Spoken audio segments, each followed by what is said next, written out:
I figured I probably better make a relatively legitimate looking video. Since all of mine have been pretty crappy lately, I apologize for the terrible quality, but I have had literally almost no time, so I have oh gosh, a little while.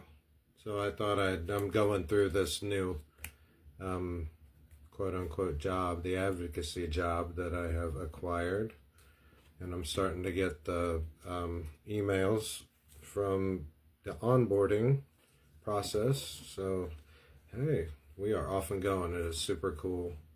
I hope I can let go more information about it in the future, but now there's somewhat of some liabilities when it comes to advocacy work and different things that I go through for being sick. So that's actually what I'm going through now is the process of going through all that paperwork. So if I can let anything go or say anything in the future, I'll be able to read it here. But right now, I really don't want to screw anything up. So I am just reading through it and getting an idea for what's going on in my future. I think 2025 is going to be an awesome year. I know it's going to be as awesome as I make it. That's the thing. You know, this year, this coming year, I am really going to do it. I always keep thinking, I've met a lot of my New Year's resolutions.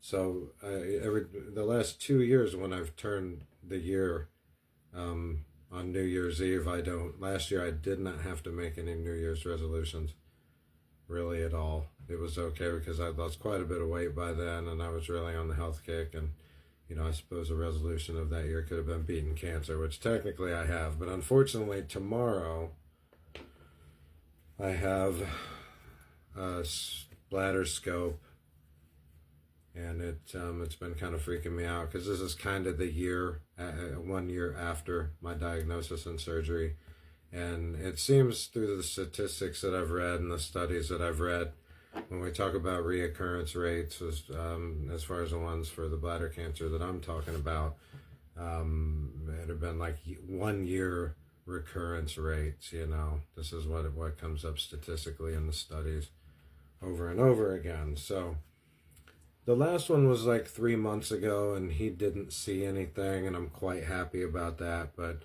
I really spend a lot of time talking about the psychological hurdles that come with having cancer and going through this type of thing, because everybody's got like a different type of therapy or type of waiting or time frame or place they have to go. It just seems like from person to person, everybody's going to have a specific way to fight cancer. And when I get 1 week from my scopes and CT scans and BCG therapy, I tend to get a little bit depressed. It's better this time than it had been in the past, but a lot of things come up. I've been trying to talk about it as much as I can, but it kind of refreshes it every time. So I have 3 years of good scopes before I'd be considered maybe in remission. I thought I would look at that the closer I got to remission. So I'm only 1 year in, so 2 more years, I'm really not, my mind will not wrap itself around anything even close to that just yet. So with each bladder scope, I mean, I won't say I'm nervous, but you know, it's like, okay, what's the news going to be? I know I'm going to do it. I know I'm going to fight it. I know I'm going to continue to fight it through medicine and diet and exercise and intelligence, but it's just, it doesn't make it any better. There's always this one little ending to it. Like I can relate to the people that I talk to, but right at the end, I'm the one that's got to walk around with it, and it always keeps me a little bit separate. I don't feel stingy, I don't feel narcissistic about that. It's just I can only talk so long until I get to a certain point, and then another cancer patient would understand. I guess I've never really had a huge conversation with another cancer patient, but you know, since I said it's so specific, they really wouldn't understand. So it's this really weird thing that separates you from the rest of the planet. That was one of the first things that I came up with when I actually was diagnosed that I felt like I was in a separate group. But nonetheless, everything's going really well, and there's really no reason to think that it won't keep going well. I continue to go to the gym 5 days a week and fight with the food I'm eating. I'm on Whole Foods. You know, it's not like I don't eat any sugar. One of the first things that I heard was stay away from sugar. Cancer loves sugar. Well, you know, always consult with yourself and your medical professionals when it comes to this type of stuff. And yes, cancer does really thrive on sugar. There's a lot of factual evidence to do that. Now, take a look at something called cell respiration in mammals and let me know what the cells use to create energy. You know, the short answer would be sugar. So everything has sugar in it, you know, glucose, sucrose. If you don't know about that stuff, just read it up and then come up with your own opinion about how you want to do. For me, let's just say sugar, alcohol, the crap that they put in everything now, the GMO, chemically based, really super derivatives of corn syrup, chemical based things, they make me sick. I guess I finally got the age where my stomach can't handle anything like that. And I decided today that it's like better for me to have a half a pint of ice cream with regular sugar in it every once in a while rather than eat erythritol, which is one of these sugar alcohols, every day. So keep in mind that piece of information because sugar alcohol is something I had to learn about. Erythritol, sucralose. But one of the big problems was I was having terrible stomach digestive issues. I was on a lot of protein.